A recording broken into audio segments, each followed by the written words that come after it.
మంత్రులకు పదవీ గండం. ఎవరెవరైతే మంత్రులు తీసేయాలనుకున్నారో వాళ్ళందరికీ కూడా ఈరోజు పదవీ గండం ఉన్నట్టుగా తెలుస్తోంది. ఎందుకు? ఈ మున్సిపల్ ఎన్నికల్లో ఇన్ఛార్జ్లు ఇవ్వడం జరిగింది. వాళ్ళు గెలిపించుకోకపోతే, ఎవరి పర్ఫార్మెన్స్ పూర్గా ఉంటే వాళ్లకు మంత్రి పదవులు కష్టమనేది చాలా స్పష్టంగా అర్థమవుతోంది. సో మున్సిపల్ ఎన్నికల్లో ఫలితాలు తలకిందులైతే అంతే సంగతులు.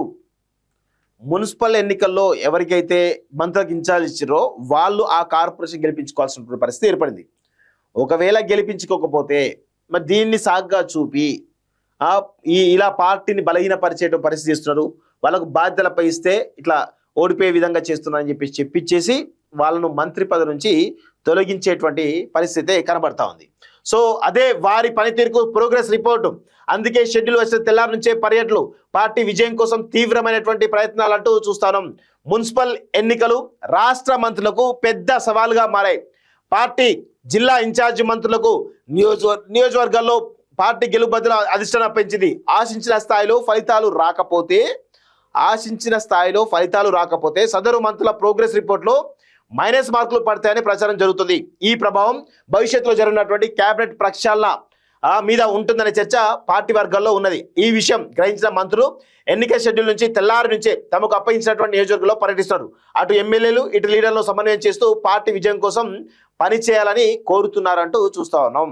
సో మొత్తానికైతే మంత్రులు కంప్లీట్గా రంగంలోకి దిగి ఎక్కడెక్కడైతే ఇన్ఛార్జ్లు ఉన్నారో ఆ ఇన్ఛార్జ్లు ఉన్నటువంటి ఆ జిల్లాలలో అక్కడ ఉన్నటువంటి మున్సిపాలిటీలు కానీ కార్పొరేషన్ గెలిపించుకోవాలని చెప్పేసి ఈరోజు పార్టీ అధిష్టానం ఆదేశాలు జారీ చేసింది. ఈ క్రమంలో రాబోయే రోజుల్లో క్యాబినెట్ ప్రక్షాళన ఎట్లా ఉంటుంది, ఆ క్యాబినెట్ ప్రక్షాళన చేసే సమయంలో ఎవరైతే పూర్ పర్ఫార్మెన్స్ చేస్తారో, ఎవరైతే కొంత ఇబ్బందికరంగా ఉంటారో వాళ్ళని తీసివేసి కొత్త వాళ్ళని తీసుకునేటువంటి అవకాశాలు అయితే ఉంటాయి.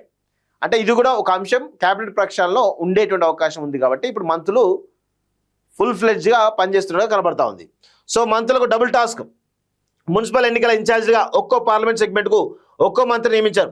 ఆ సెగ్మెంట్ పరిధిలోని మున్సిపాలిటీలు కార్పొరేషన్లో పార్టీ అభ్యర్థులు గెలిపించే బాధ్యత మంత్రులదే. వీరంతా ఎన్నికలు ముగిసే వరకు అక్కడే ఉంటూ అభ్యర్థుల ఎంపిక, ఎన్నికల ప్రచార బాధ్యత చూసుకోవాల్సి ఉంది. అలాగే అక్కడి పార్టీకి కావాల్సినటువంటి సహాయ సహకారాలు అందించాలి.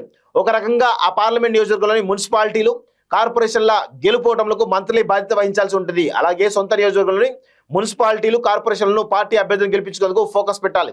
లేకపోతే సొంత నియోజకవర్గంలో మంత్రికి పట్టు లేదని విమర్శలు ఎదుర్కోవాల్సి ఉంటుంది. అటు ఇన్ఛార్జిగా ఉన్న ఏరియాతో పాటే సొంత నియోజకవర్గంలోనూ పార్టీ అభ్యర్థులను గెలిపించుకోవాల్సిన బాధ్యత వారిపై ఉన్నది అంటూ చూస్తాను.